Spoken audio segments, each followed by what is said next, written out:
Molly, great to speak to you for Sky Sports. How are you feeling? How's the week been? Have your feet touched the ground yet?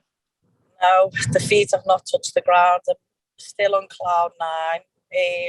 The good news just hasn't stopped like rolling in since the fight, and the messages of congratulations and support from everyone's just been really overwhelming.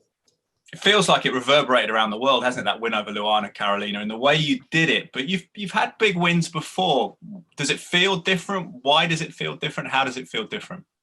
It does feel different, I think, because women are never really capable of knocking each other out clean. It's like stone cold out for the count, and I think where it did, it's never really been seen before. So, and also the fact it was probably one of the best highlight reel knockouts that will be used for the rest of time, within the age of obviously things going viral. So that was a good viral clip, and the people who was there, the likes of Anthony Joshua and Wayne Rooney and Eddie Hearn and Liam Payne and everyone who was there, all these big names. It was such a massive event, and how successful the event was. I think it went down as the highest grossing sport event that O2's ever had, and that wasn't even a pay-per-view event. It's interesting. Well, it's interesting you mentioned Anthony Joshua because, of course, he's known for being a world boxing champion. He wants to be again, and he's an Olympic champion. But he's had some spectacular knockout wins. Do you think that's where MMA has the edge over women's boxing? Is that because of the methods you can use? There is availability for a flying elbow, a massive kick that we've seen in the past in big women's matchups. That maybe sometimes we don't see that in women's boxing. Yeah, well, I think I'll go and say it in MMA and within the UFC, we're treated the same as the men are, and we fight the same amount of rounds for the same amount of minutes, and we're paid the same. And I think within boxing, that's only the kind of downfall is women are robbed of the extra minute in a round, and they're robbed of the extra 2 minutes. So it's harder to get a finish in those 2 minutes.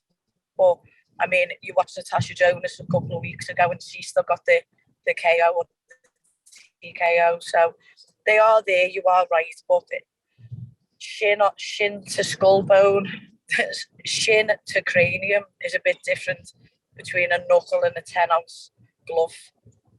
Yeah, those bigger gloves make it more difficult, don't they? What do you make of the situation? Because we'll talk about other matters, but with boxing and crossovers, because a lot of focus on whether people like Francis Ngannou will go to boxing, but then there's Claressa Shields who's gone the other way, who's a boxing legend.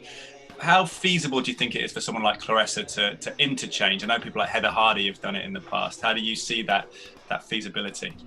I think it can happen. I come from boxing. I come from amateur boxing, and I'll be going back to boxing. I will do the changeover and the crossover after I'm done with an MMA. And if it's your bread and butter, I think people coming from MMA to boxing would be because the boxing wasn't there. The pro scene wasn't there when we was coming up. So that's why we would have had to probably go to MMA.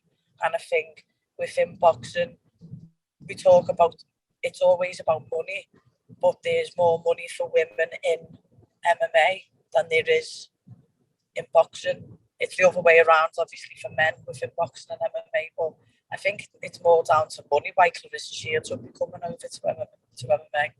That's cool to hear that you're going to try boxing. Is that after the UFC? What do you want to achieve in the UFC, or is it going to be one where you can have an MMA fight, then have a boxing match? No, it'll always be after. I've dedicated the last 9 years of my life to MMA, and when I win the belt, that's my goal anyway, is to retire on top and then go to boxing. And if I ever couldn't get the belt, or if something happened and I was just unable to fight for the belt, then I would 100% go to boxing and finish there. I just felt robbed of my time within boxing. I was saying to Eddie, I want to fight in Liverpool in the M&S Bank before I'm done. That'd be awesome. Where do you stand in the title rankings then in terms of a shot? Do you know? Have you spoken to Dana White? Do you know where you are? Well, I'm not even. I don't know. The trolls will probably come for me for saying it, but I just think if you're not aiming for the belt and you're not trying to go for the belt, then why are you a sport like what I'm in, and only a few wins away. As long as I can keep the momentum coming forward, I reckon next year I'll be fighting for the belt. I just can't get carried away. I just have to keep my head down, keep training hard, and keep providing the big wins, and then it's inevitable I'll get my shot in the end. I wish you the best of luck in that. How important has Paddy Pimblett been in the process of, I guess, keeping you grounded, keeping you focused as well? Because you shared the spotlight in spectacular style. How special is his relationship with you? Yeah, I'd literally just texted him before this, going, lad, where do you even get these lines from? Because he just makes me laugh. But I put too much pressure on myself in the UFC, too much pressure on myself. And since having him round me, I've took the pressure off. I've stopped overcomplicating it, and I've just gone back to what made me great again. But he is my little big brother, and he gives me a confidence and an edge, and he just makes me believe. So I can't do it without him, but it's a lot better doing it with him. And you're seeing his reaction when I won in the changes, and then I got to sit with Dana White to watch him fight, and then when he won, I snuck in the cage, and we got that moment together. And it's never been done before, it's never been seen before, and it's not fake, it's all real. It's just we all just want to succeed in our gym, and when one of us is winning, we're all winning. So it's just really nice to you could just see how much it meant to us, do you know what I mean? And we are a bit different, and people are gonna we will be like Marmite. You will love us or you will hate us, and that's fine. Everyone's entitled to their opinion and troll away or throw some love at us. It doesn't really matter to us. We're just out here living our best life.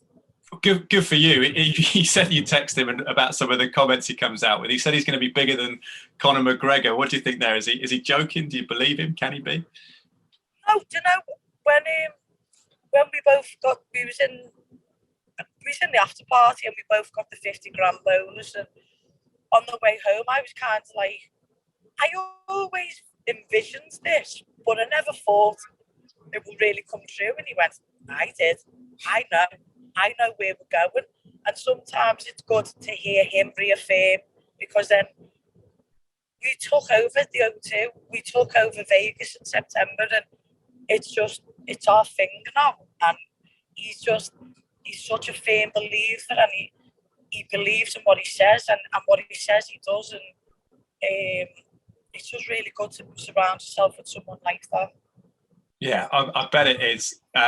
What can he achieve? But also the money thing's interesting. You mentioned the bonus there. People have criticised. Jake Paul, of course, has got involved with the paycheck that Paddy received.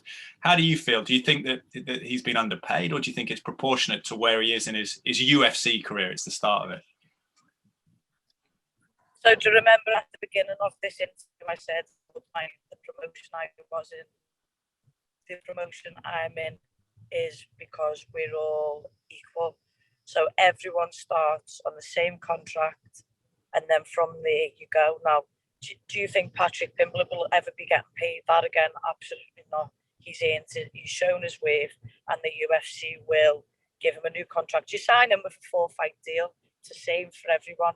And after your fights, your paycheck will then correlate with how successful you are, your numbers, blah blah blah blah blah blah, your analytics on social media, etc. So the UFC is just being fair, and now he will reap the rewards from all the hard work that he's done. And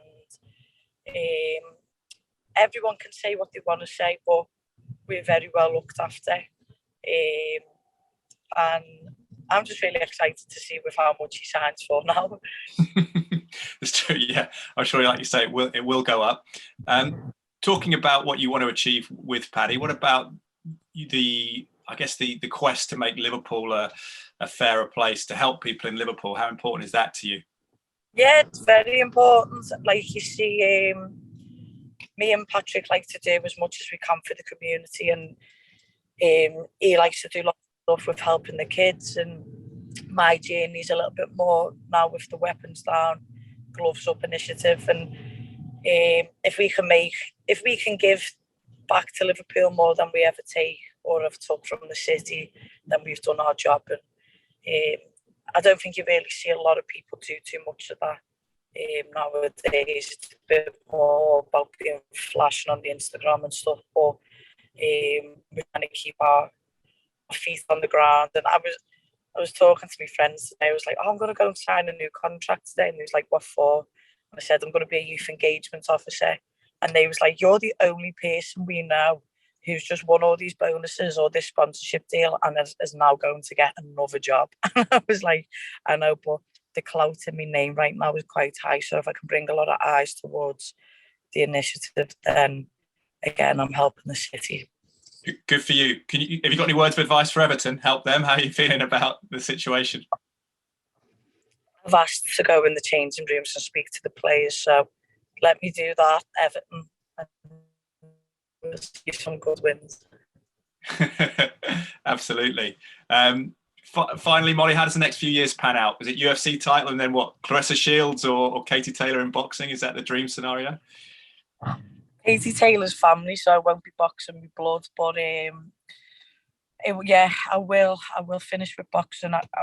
I'm not even looking into that yet because I'm not even top 10, I don't think, in the world. So I need to just stay focused on one fight at a time, one foot in front of the other, and just get me shot first in the UFC and do everything I can to win that. But yeah, it would nice to put the shoes on and have a little dance in Madison Square Garden.